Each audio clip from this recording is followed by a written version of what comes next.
So while I've been absolutely buried underneath a slew of fresh budget smartphones so far in 2021, there hasn't been much in the way of fresh new premium tech launched so far this year. You got your Galaxy S21s and of course that superfine Oppo Find X3 Pro, but not too much to get our tech juices really flowing. But that, my friends, is all about to change thanks to the spooge-tastical Xiaomi Mi 11 Ultra, which looks like the most batshit mental super premium smartphone I've ever frickin' seen. This thing is absolutely gushing with insane features, including not just one but two AMOLED displays, and you've also got some next-gen camera tech in there as well. So anyway, that's enough of me banging on. Let's get the Xiaomi Mi 11 Ultra whipped on out of this box. Let's take a full-on tour of the hardware and the software, test out that camera tech, the gaming chops, all that good stuff. And for more on the latest greatest tech, please do poke subscribe and ding that notifications bell. Cheers!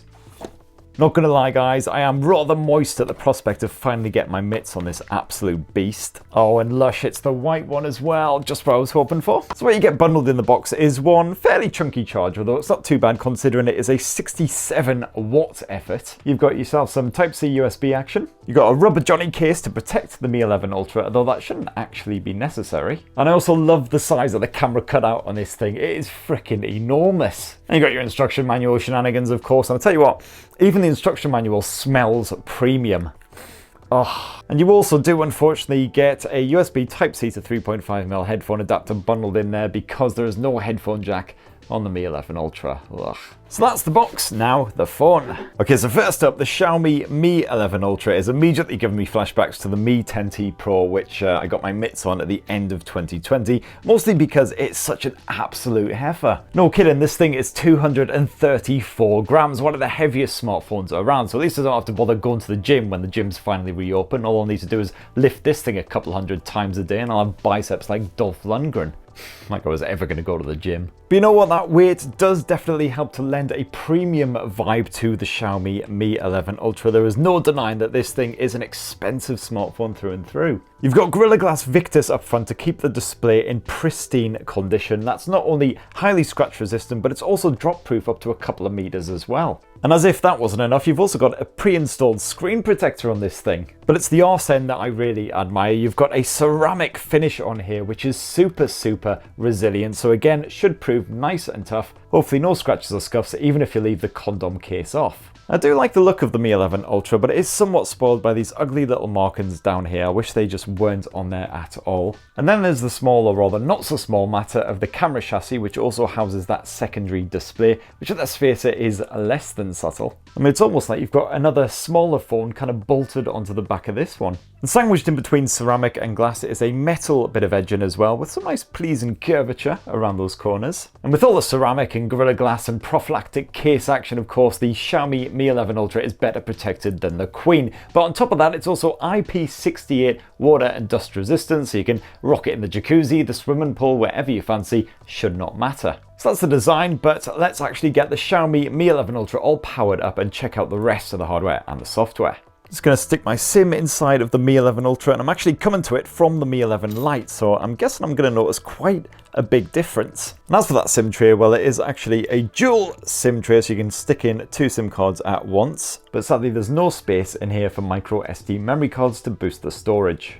Alright, so the Xiaomi Mi 11 Ultra is all set up and ready for action. Actually getting quite nice and toasty on that back end because I've been running Geekbench on it, downloading shed loads of massive apps, all that good stuff. So yeah, it feels quite pleasing against the palm on this rather chilly spring day. Now on the software side of things, no surprises here whatsoever. Like all Xiaomi smartphones that I've reviewed recently, it's the latest, freshest Android 11 with Xiaomi's own MIUI 12 launcher slathered on top. Still got a nice, fairly stock Android experience, but then you do get bonus bits like the excellent control center chucked in there as well. And this will give you an idea of just how many features are packed onto the Mi 11 Ultra. Just so many bloody toggles. Now, I've already banged on about MIUI 12 ceaselessly, it seems, in 2021 because there have been so many Xiaomi smartphones. I've actually done a separate MIUI 12 video if you want to look at some of the best features on there. But I do quite like MIUI 12, I've got to say. I'm glad that it's got more of a stock Android vibe now. You've got the likes of the Gboard coming on there as your default keyboard these days, which is great to see too. Thankfully, it's not flooded with ads, contrary to popular opinion, and yeah, it can be a little bit janky here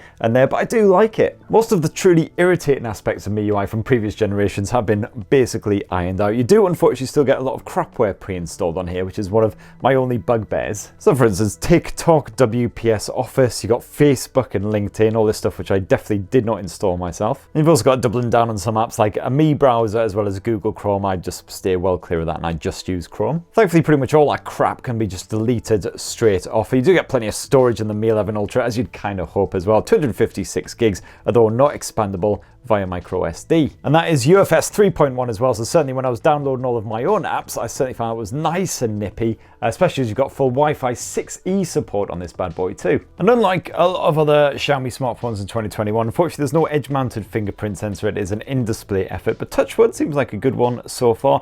Very, very nippy, as you can see there, and certainly haven't had to do a double tap just yet. And this is backed ably by a bit of face recognition as well, which as you can see there is just as incredibly nippy. You've even got a bit of raise to wake support, so you can just lift the phone and again, boom, straight in.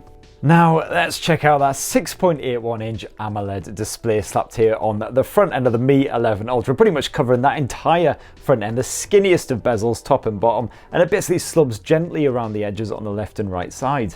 And when it comes to the visuals pumped out by this thing, I've just got one word for you: sploosh. The Quad HD Plus resolution 3200 by 1440 means supremely fine detail whenever you're enjoying some really nice high-def content. You've got across-the-board HDR support on the Mi 11 Ultra, that's HDR10 Plus as well as Dolby Vision, so full HDR streaming support in the likes of Netflix, and those images are just so natural looking. You've got lifelike colours, really sharp, strong contrast. This panel actually has a JNCD, a just noticeable colour difference rating of 0.38, which is really, really strong, up there with the likes of the OnePlus 9 Pro. And you can boost those colors if you want by jumping into the display settings, but I really like the natural looking output with the original. Viewing angles are certainly nice and wide, and if you do decide to go for a full view experience, there's only a tiny little sphincter selfie camera notch sort of wedged away in the corner, so it's not too troublesome. I doubt there'll be any issues with the brightness here on the Mi 11 Ultra either. On that top setting, it reaches eye-bleedingly strong brightness levels, and apparently it tops off at 1700 nits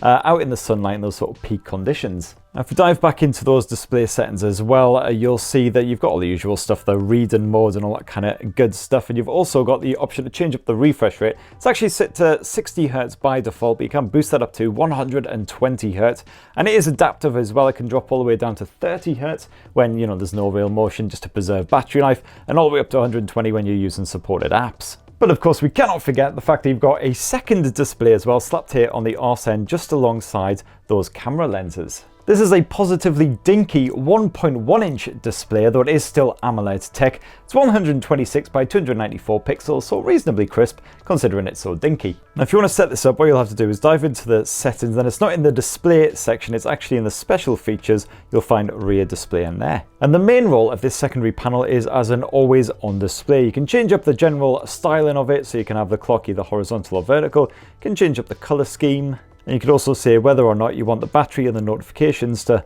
pop through on there too. The notification support is very basic though, as you can see. It's just a dinky little dot that will pop up whenever you've got something waiting for you. That's about it. But besides that, you've also got the option of just adding your own signature there, so you can have your own random little motto. Or alternatively, you can stick your very own picture on there. So you can stick on a picture of a loved one or just some more random geeky anime shenanigans. And that rear display will also come in handy when we take a squint at the camera tech later on. As for the speakers, well, as you'd expect with a super premium device like the Mi 11 Ultra, it's a stereo speaker setup, and that audio has actually been fine-tuned by Harman Kardon, so it should be nice and posh. Let's just boost up the volume and see what we got. For more on the latest and greatest tech, please do subscribe and ding that notifications bell. Cheers! And wow, yeah, very impressive audio indeed. On that top volume, it'll absolutely knock your socks off, and the clarity still stays pretty strong as well. So that's definitely more than respectable for, you know, kicking back with some video if you want. Slightly no headphone jack action here on the Xiaomi Mi 11 Ultra, so you will have to either use the annoying dongly thing, which they do at least,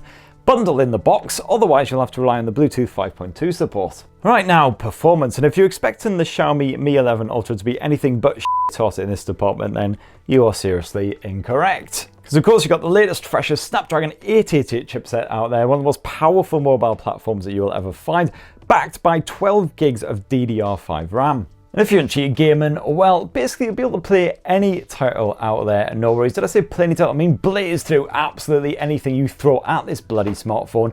No problem. You've got that Adreno 660 GPU on here. And frankly, even Genshin Impact on the ultra high detail settings, this thing just laughs at it, absolutely no problem. You see tiny little judders when things get really intense, but that's the same as every other super premium smartphone out there. And you've got a 480 Hz touch response rate here as well, so the action is beautifully buttery smooth. Every little poke and jab instantly replicated on screen, and the fact that you've got those curved edges as well thankfully did not impede my progress. And according to Xiaomi, you've got 3-phase coolant tech on here, so you can expect the usual vapor chamber, graphite layer shenanigans, and certainly it did start to get quite toasty again when I booted up Genshin Impact and blasted through it for a good sort of 30-40 minutes, but nothing too troublesome, certainly didn't seem to throttle the performance or anything. And as well as that Wi-Fi 6E support, you've also got full 5G built into here as well, courtesy of the Snapdragon X60 modem from Qualcomm, and that's dual 5G standby support as well for both of those SIM slots. And despite the fact that you've got 2 AMOLED displays and a whole buttload of premium tech to power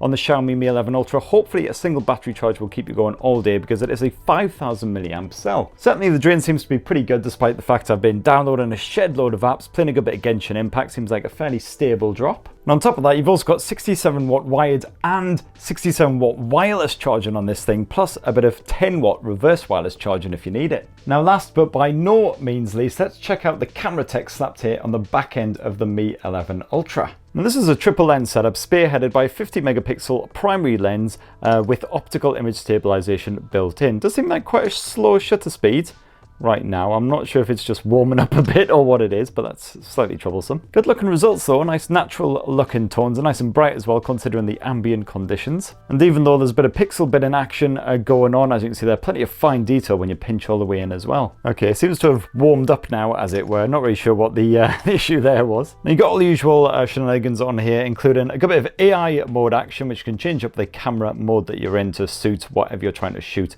a picture of, but this can also artificially boost some colors at times as well, so I tend to leave it knocked off. You've got both time of flight and laser autofocus here on the Mi 11 Ultra, so certainly should be well up to the task of rowdy, hyperactive children. At any point you can swap to that 48 megapixel ultra-wide angle shooter, which just gives you a pulled back view to get lots of good scenery in there, big group shot, whatever you need, and thankfully very little distortion around the edges there as well. And that ultra-wide angle lens is also used for your macro shots, which you can access by tapping in here. I still don't really see the point, but I know that some people like doing them. And then as for the third lens, that's a 48 megapixel effort as well, and this is a telephoto shooter with built-in optical image stabilization, so you can see that even though I'm zoomed in, there's very little motion as my hand sort of shakes about the place. And this telephoto lens offers a 5 times optical zoom, 10 times hybrid zoom, and up to 120 times maximum digital zoom. And of course, as you scale up towards that 120 times level, you will see some degradation in image quality. Things get quite grainy and quite crappy looking, but still the option is there if you want it. You got all the usual bonus camera modes on top of this as well, including of course good old portrait mode to add that bokeh style blur to the background.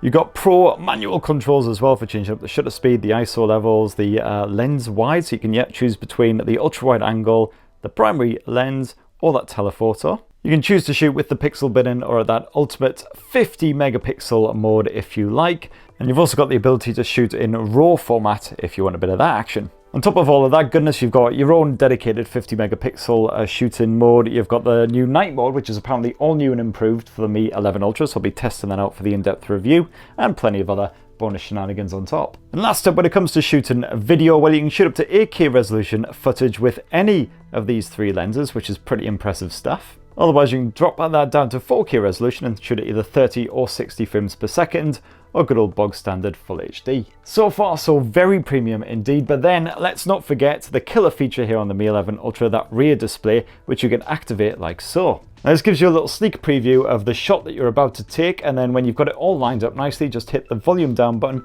As you can see, you get a little countdown, and away you go. And yeah, that really helped me to shoot a super glamorous snap. Otherwise, you do have that 20 megapixel selfie cam if you just want to rely on the good old-fashioned method of taking a selfie instead. And I'm sure that produced a much... Jesus. And that right there in a nutshell is Xiaomi's frankly friggin' ridiculous Mi 11 Ultra, one of the most ultra premium smartphones that you will see in 2021 without a doubt. And still nice and toasty after a good bit of Genshin and camera action, so one thing's for sure, in the winter weather here in the UK, slip it back into your pocket and it will keep you nice and toasty. But anyway, what do you guys reckon about the Mi 11 Ultra? Are you tempted by it? It's going to cost you over £1,000 almost certainly when it does hit the UK towards the end of April. I'll update with an actual UK price once that has become available. And definitely a serious bit of tech for any power users out there and anyone who just has a bucket loads of spare cash lying about the place and wants something that's ultra ridiculous to show off down the pub once the pubs are open again. But anyway, please do slap your comments down in the comments below, obviously, and poke subscribe and ding that notifications bell if you haven't already, and have yourselves a fantastic rest of the week. Cheers everyone, love you.